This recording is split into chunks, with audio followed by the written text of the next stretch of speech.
എല്ലാവർക്കും നമസ്കാരം. ഞാൻ സന്തോഷ്. കഥയറിവ് എന്ന ചാനലിലേക്ക് സ്വാഗതം.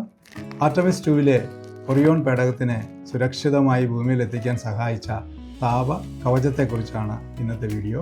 വീഡിയോ ഇഷ്ടപ്പെട്ടുവെങ്കിൽ സബ്സ്ക്രൈബ് ചെയ്യുക, ലൈക്ക് ചെയ്യുക, ബെൽ ബട്ടൺ അമർത്തുക, നിർദ്ദേശങ്ങൾ കമൻറ്റിലൂടെ അറിയിക്കുക. നന്ദി.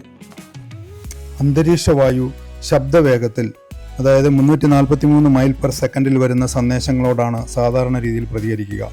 എന്നാൽ 10700 മൈൽ സെക്കൻഡിൽ വരുന്ന ഒറിയോൺ പേടകം വായുമായി സമ്പർക്കത്തിലേർപ്പെടുമ്പോൾ പേടകത്തിന് ചുറ്റും വായു കുമിഞ്ഞുകൂടി ഒരു മതിൽ രൂപപ്പെടും. മർദ്ദവും താപനിലയും പെട്ടെന്ന് വർദ്ധിക്കുകയും വായു തന്മാത്രകൾ അസാധാരണമായ നിലയിൽ പ്രവർത്തിക്കുകയും ചെയ്യും. താപോർജ്ജത്തെ ഉള്ളിലേക്ക് വലിച്ചെടുക്കുന്ന രാസപ്രക്രിയയുടെ ഫലമായി താപനില 5000 ഡിഗ്രി ഫാരൻഹൈറ്റിന് മുകളിലെത്തും. ഇത്രയും ചൂട് ആറ്റങ്ങളിൽ നിന്നും ഇലക്ട്രോണുകളെ പറിച്ചെടുക്കും. അങ്ങനെ ഇലക്ട്രോണുകളുടെയും ചാർജ് പാർട്ടിക്കിളുകളുടെയും രൂപമായ പ്ലാസ്മ പേടകത്തിന് ചുറ്റും രൂപപ്പെടും. ഭൂമിയിലേക്ക് പതിക്കുന്ന ഉൽക്കകളെ നശിപ്പിച്ച് ഭൂമിയിലെ ആവാസ വ്യവസ്ഥ നിലനിർത്തുന്നതും അപകടകാരികളായ വികിരണങ്ങളെ തടഞ്ഞു നിർത്തുന്നതും ഭൂമിയുടെ അന്തരീക്ഷമാകുന്നു. 5000 ഡിഗ്രി ഫാരൻഹൈറ്റിൽ നിന്നും ഒറിയോൺ പേടകത്തെ സംരക്ഷിച്ച താപ കവചമാണ് ഔട്ട്കോട്ട്.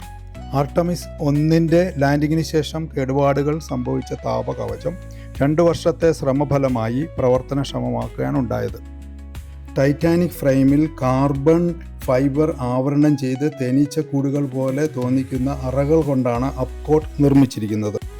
ഈ അറകളിലേക്ക് സിലിക്ക നാരുകൾ, ഇപ്പോക്സി നോവലാക് റെസിൻ, ഫൈബർ ഗ്ലാസ്, ഫിനോലിക് എന്നിവയെല്ലാം ചേർത്തുണ്ടാക്കിയ മിശ്രിതം പമ്പ് ചെയ്ത് കയറ്റുന്നു.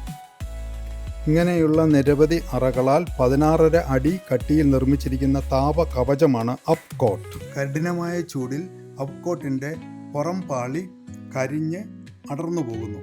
ഇതുമൂലം താപോർജ്ജത്തെ വെളിയിലേക്ക് തള്ളിവിടുന്നു.